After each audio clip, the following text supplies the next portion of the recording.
Working closely with J. Scott Campbell, Sideshow has translated his iconic art style into a stunning three-dimensional celebration of reimagined classic fairy tale characters like Cinderella, Alice in Wonderland, Tinkerbell, Red Riding Hood, and more. We're thrilled to present the latest offering in this line, Sultana Arabian Nights. I am also excited to share that we are here in-house with J. Scott Campbell and Chi Izuma, who painted the Sultana Arabian Nights statue. So let's get started with, what do you guys think of the statue? Oh my goodness, I am blown. This is the first time I'm seeing this actually. So you get it in your head concept-wise. I think it's the first time you're seeing it all together, right? Even though you did the painting, it was in stages. It's a cliche when it comes to these statues. I'm fortunate enough to have done several of these. And every time I see it for the first time, I'm always blown away, first of all, by the scale.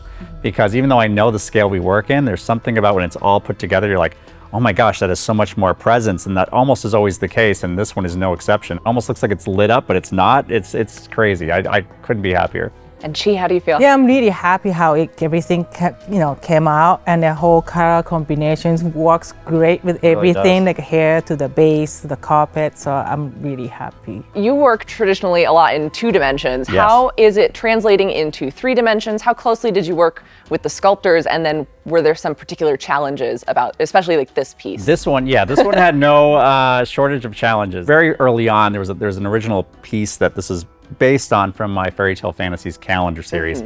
And she's on the magic carpet, she has the lamp, but of course when you're talking about statues, now you get into, okay, we can have her on the carpet, but how is she gonna fly? How are we gonna depict that? Now it becomes, that's where you start solving problems. And very early on I thought, oh, the genie hand, perfect way to kind of like get the genie in there, but also kind of like it could be the support system.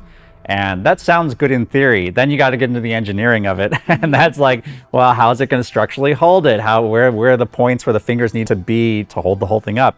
And that's where sort of the challenges begin, and they don't stop. I mean, also too, just the magic carpet, we wanted to have this very flowy, carefree look. And we were talking about this too. This might be the piece that has the most movement that we've ever worked on together. And I think the movement really comes through. Yeah. Speaking of the movement, how do you consider, the ways in which shadows and lights play into it with so many different pieces? We've got, the fabric movement, her hair, the beautiful carpet, all of that. I kind of find that where is a good, making like a light hitting. Yeah. So I could see that I kind of set up, okay, light's gonna hit this angle.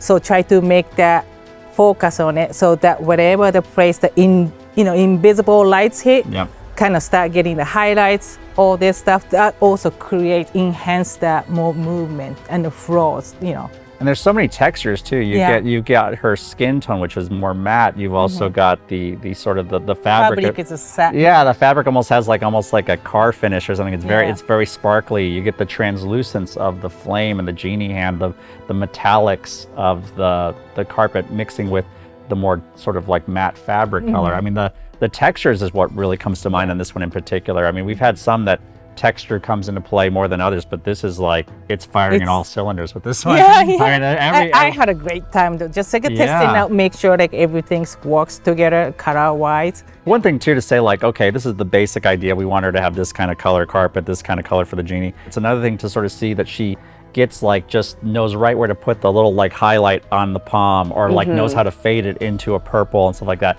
That's where her skill really comes into play. And no matter how good your guides are, if you're not in the hands of an experienced painter who knows, no, it's true. It's true, because this can go wrong. Even with a guide, this can go wrong so many different ways.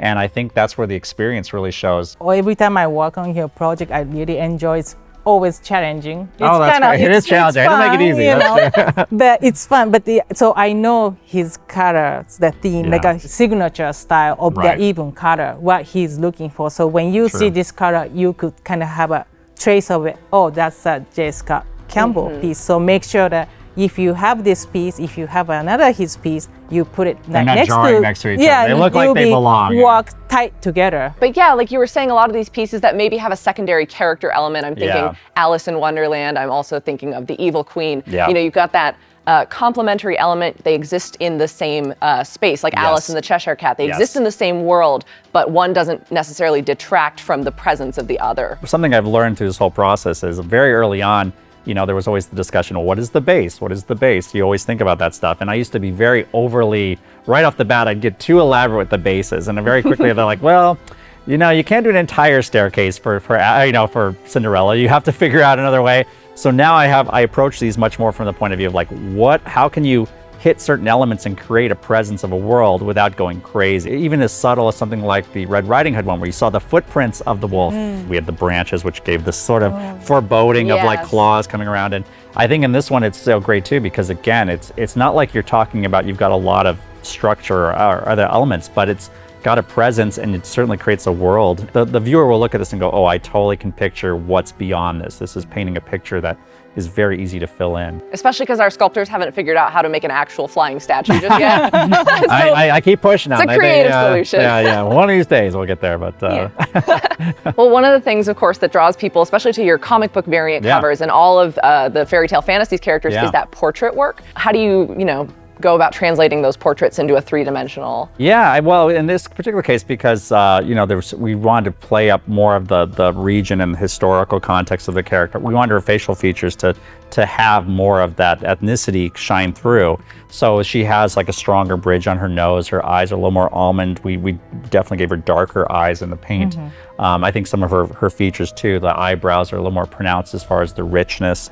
I'm so happy with it because again, it's just so striking. That's what I always love about the Sideshow paint jobs is they always have, you can almost get the sense there's blood under the skin. Like it feels alive, and that's trickier than people think actually to get that to work. I mean, there's so many 3D statues where it doesn't have that, and it's a magical touch, and that's also like you don't want to go heavy on it. No, so that you we gotta got be too. You're doing the tiniest makeup work as well. It's so precise. It is like makeup. I mean, it's very true, and that's really where you take a good sculpt and you take it to the next level. Because I'm not gonna skirt around the issue. They're pin-up-y statues. Obviously, you want them to go, pretty girl, that's so great. But to me, what really elevates them is all these extra little touches. When I looked at sort of like more the ancient Arabic sort of writing, there's almost a flame-like look to it. It almost has this look of a candle flickering, but it's their characters, their script. At first glance, you think it's a flame, but if you look closer at it, it's got this look like almost like a spell that's bringing the genie together. The hint of it, part of it in the carpet and also on the lamp, but the fact that it actually materializes in a flame effect was a really